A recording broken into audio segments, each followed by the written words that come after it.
will cut down the nets here in Indianapolis, beating UConn 69-63. It is the Big Ten's world, and everybody else is just living in it. You know, joined here by Seth Greenberg and Jay Wiliams, sitting here in the middle of Indiana, in Indianapolis, and you can't help but think about what Indiana did in football. 2 seasons ago, they were the worst program in the history of college football. Now they're the reigning national champions. Now, Michigan obviously has a rich basketball history, but 2 seasons ago, Michigan was 8-24. And 2 seasons later, with just a couple of guys remaining off that roster from the 8-win team, they're the national champions, Seth. And it was a slog. It was not a pretty game. Neither team shot 40%.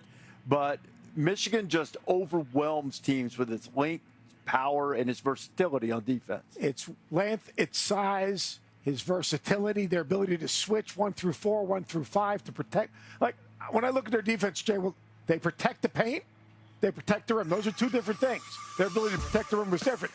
And they protect the three-point line because when they switch, they force you out a step further. This was a terrific defensive game plan. It took UConn out of anything they really wanted to run. By the way, just sheer dominance throughout the NCAA tournament. And when you think about the last championship in basketball for Michigan, 1989, and since then it's been the almost championship narrative that's followed this team.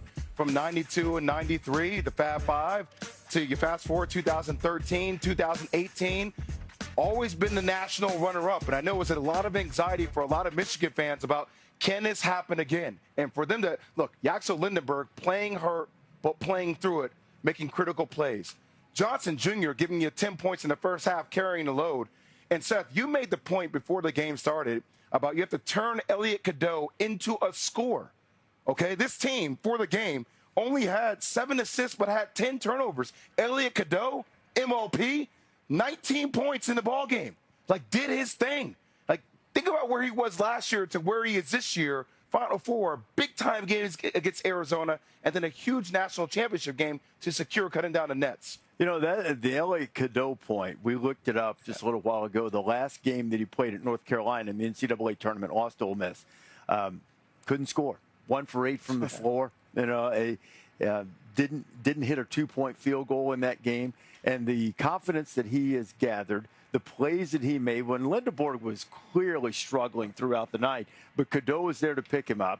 And then Trey McKinney hit some really big shots for them late and made some clutch free throws. Their physicality was tough. Let's talk about Mara, because he controlled the paint completely. Think about the number of challenge shots, not just the number of block shots that they had at the rim. You pressure the basketball, you switch, you keep on the perimeter. Someone takes the ball down, tries to get in the lane, and they block out the sun. Whether it was Johnson, whether it was Mara, whether it was Lindenberg, all those guys with their size, their length, they disrupted everything. We talked before the game about UConn's offense and creating switches and UConn's offense and being disciplined. UConn's offense, they were taken out of their offense and basically forced to play one-on-one basketball at the end of the shot clock. Unfortunately, the length of this Michigan team absolutely dominated the game on the defensive end of the floor. I'm just going to say it twice for people at home so it can actually resonate within their minds. You said 2 years ago, RD, they were 8-24. This team had 5 transfers on it. Mm-hmm. This team had 5 transfers. Seth, you make mention of roster construction. We often joke about it. The job Dusty May has done and taking pieces that he learned from FAU to Michigan, it's just not undervalued assets, but finding the people with the right personalities that actually match each other to mesh.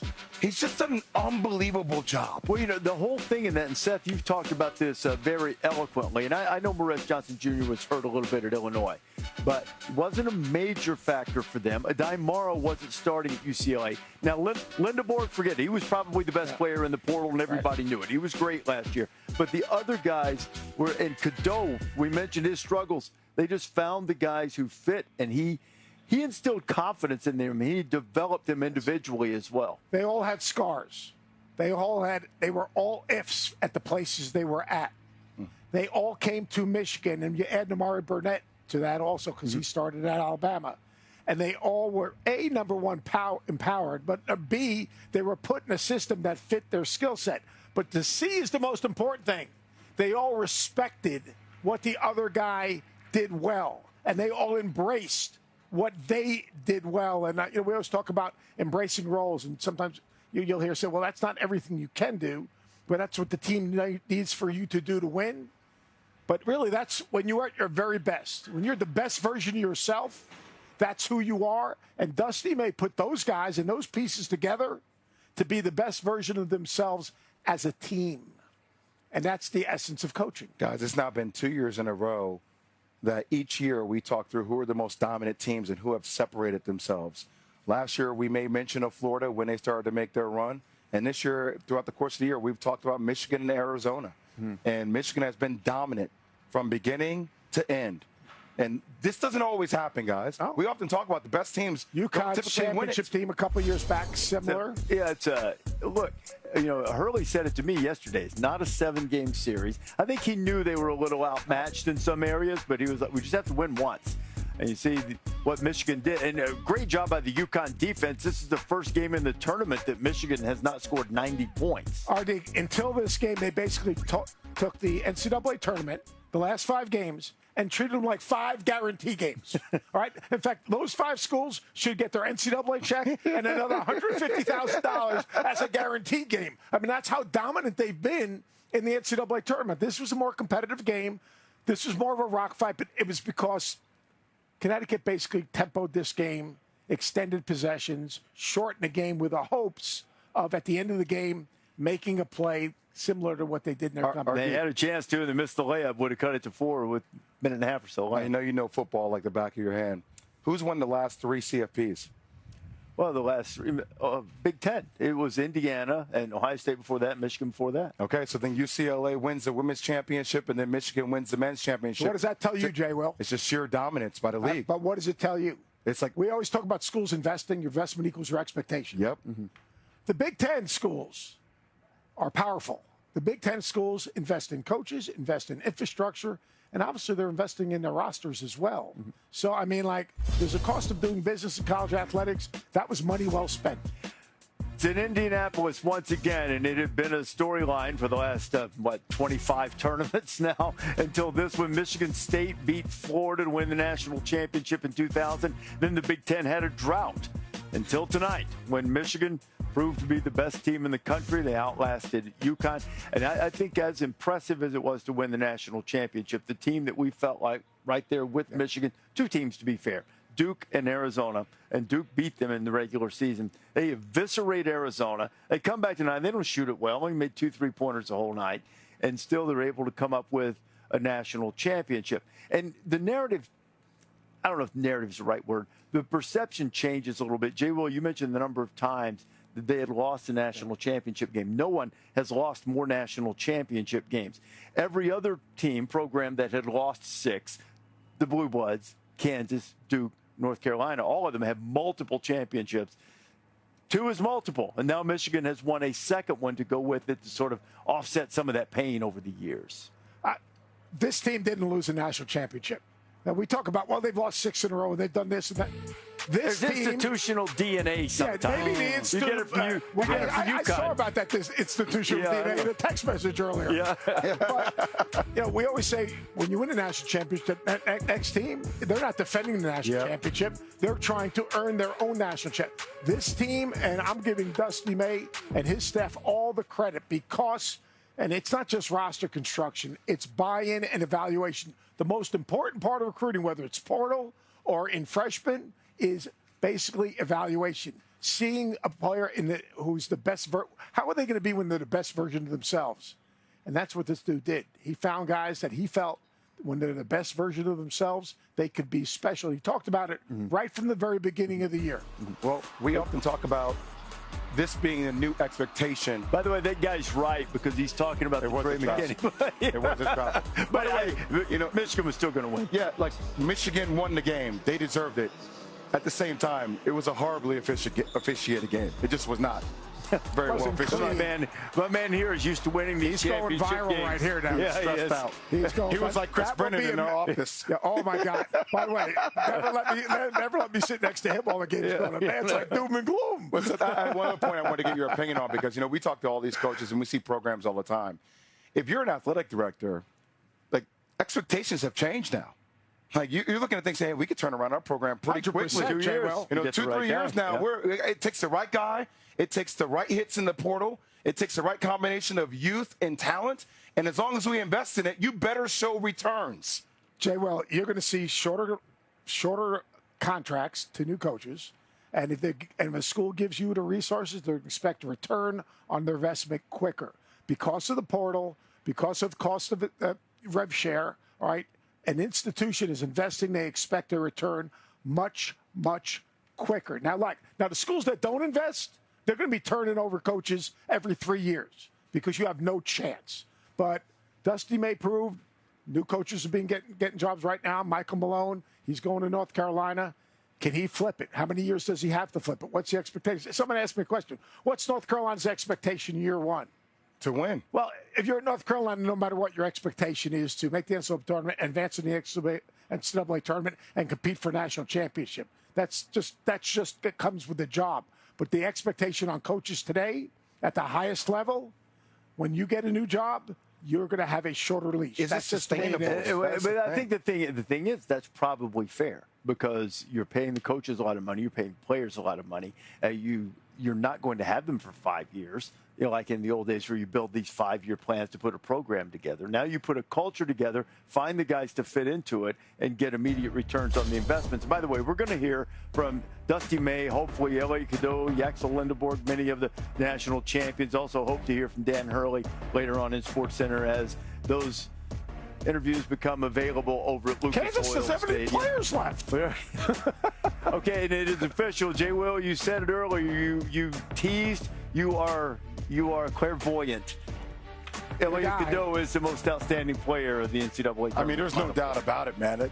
It's like just watching his progression. Seth, how many times did we watch him last year where you would – and I experienced this my freshman year of college because I put on about 15 pounds of bulk and I lost my shot.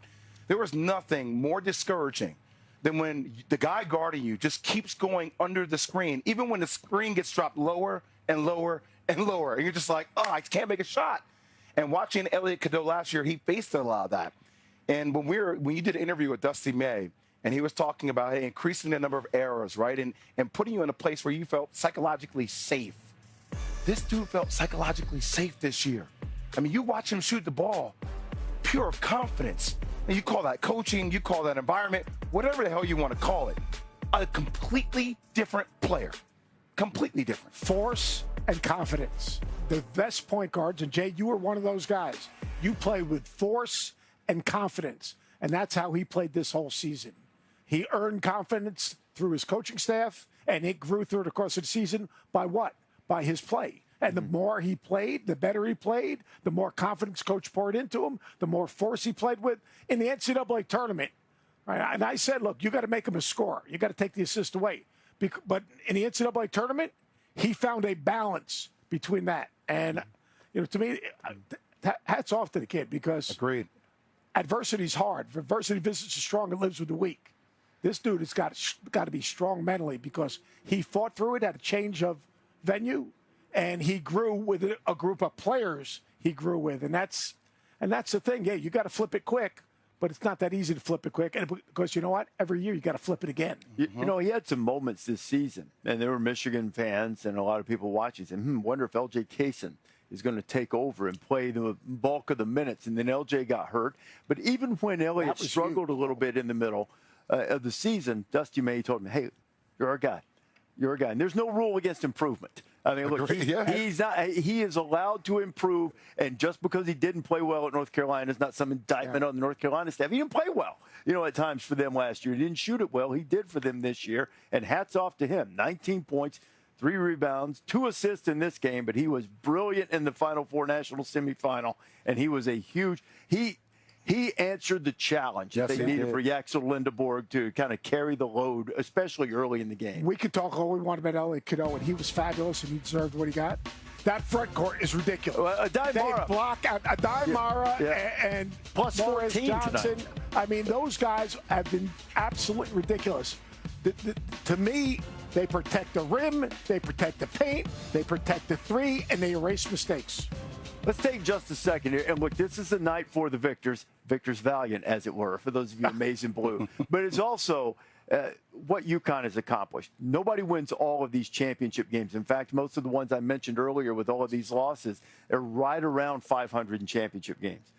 What Connecticut has been able to do, Jay Will, winning 6 of them, having a chance tonight. It was an uphill battle all night, but staying in it. That's sort of the institutional DNA that you see, is that even when it looked as if they were about to get blown out, they kept fighting back, and they take their first loss in the national championship game. And who's going to bet against them being back in a relatively near future? Alex Caravan was shooting a free throw with about 3 minutes left to go in the game, and, they were talking about the fact that he could be one of the first players since the non-UCLA era to win 3 national titles. He'd be the first. It would just be him and UCLA guys. That'd be it. Yeah. Just think about that. I mean, I get it. Dan Hurley and UConn lost in the national championship game. But when you think about UConn, you think about Dan Hurley, you think about sheer excellence across the board. Excellence across the board. The way he coaches, the way he demands accountability, the way he demands excellence, the way they compete and the way they play. I mean, Terrace Reed was a guy that played for Michigan, left Michigan, came here, and had one hell of a tournament. I mean, granted, look, they got out-executed, I thought, down the stretch. I just thought Michigan was more talented, and they played better together defensively. But it's been one hell of a year for Dan and his team. 3 Final Fours in 4 years. Ridiculous. 2 national championships. Changing of rosters, new point guard, add a new big guy. Took time for Terrace to develop and understand what UConn was all about. Mixing freshmen, getting multiple-year portal guys, player development, continuity, changing his whole system 3 years ago when they lost to New Mexico State to get to the point where they are today. What they've been able to accomplish, the standard at UConn will never change. How about this? They've either won the national championship or lost to the team that did in the last 4 tournaments. I'm going to say this. I know a lot of talented players that played at the University of Connecticut. We had 2 on our show today, and Emeka Okafor and Ray Allen. And I'll say I got a chance to play with Danielle Martian when he played with the Chicago Bulls.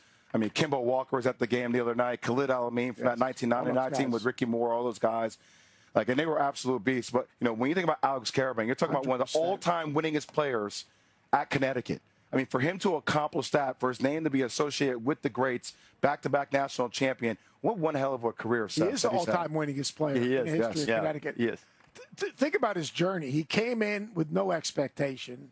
He's leaving with 2 national championships and 3 Final Fours. He's leaving as a face of the program. His jersey's hanging in the rafters. His name is hanging in the rafters.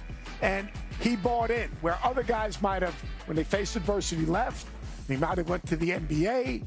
His love affair with UConn, he is an all-time UConn legend. And the relationship that he had with Dan Hurley, and you saw it on senior night, it was something. That's why you coach, to see a young person like that grow, develop, mature, have a shared experience. And like Coach said, someday he might even be the head coach at UConn. Who knows? We'll hear from Dan Hurley coming up shortly. They're waiting news conference in the aftermath of this national championship game. Hurley will come to the podium, and there's not a lot of bright sides when you expect championships for UConn. Maybe it's time to retire the proud suit. Of his kid. Yeah, he can retire the suit. Please. At least after tonight. It's done. Yeah, the suit, the underwear, the socks. Isn't it funny though, Seth? I think we all get a chance in all of our respective sports that we talk about to cover geniuses of the game, and sometimes I think that it takes time to truly step back and reflect upon the greatness, because I can guarantee you. Dan Hurley's hurting right now. Oh, of course. He's hurting. Yeah. Who's he hurting for, though, Jay? He's hurting for those kids. Yes. He's hurting. You know what? Alex Caravan has 2 national championships, but there are a lot of kids on that team, and Braylon Mullins hasn't got one, right? And he's been able to manifest, hey, we're going to go to D.C., we're going to go to Indianapolis, we're going to get you to the Final Four, and he got them there. And that's for all these coaches, right? And that's the difference between being good and being great. That pain that you experience knocking on the door each and every year, right? But in only 2 out of the 4 years, and remembering the losses more than you remember the wins. I remember losing to Indiana more than I remember winning a national championship sometimes. And it's the same thing. I remember losing to Florida because Florida lost to Michigan State in the year 1999. Excuse me, the last year the Big Ten won one. Yeah, 2000. It was it's 2000. So 2000, yes. hard to get to this game. I mean, we're talking about, they're going to be disappointed. He's going to be hurt. He's going to hurt for his kids, because that's your goal. I mean, if you're at that level and you have a chance, that's your goal. But then let's put it in perspective. I visited with his mom and dad yesterday. And like his mom goes, how is this happening? And I give Bob Sr. credit. He says, we've been spoiled. We take for granted what we've been able to accomplish, what Dan's been able to accomplish, how he's poured into it. We should never take it for granted because the reality is it's so hard to get here and it's so hard to get back here. Just think about that. They've been spoiled with 3 national championship games in the last 4 years. I mean, he's still relatively young in his UConn career. Yes. And tonight he had the opportunity, and when I talked to him yesterday, we thought he was, getting ready to join Rupp and Wooden by winning 3 and 4 years if he could do it. He was going to match Calhoun, match Bob Knight with 3 titles if he could have gotten. And he'll probably get there. Roy Williams. And you know what he's going to do tomorrow? Back at it. He's going to get on the phone on the portal. Yeah. They got to finish out recruiting. They got to fill out their roster. Dusty May will do the same thing. They got to find out who they're going to retain. Like right now, I'm speaking to all the coaches around the country because they can't recruit. You know where most of these guys are spending their time right now? All right, signing their current players to contracts and negotiating with their agents to decide if they have enough money to retain the right guys.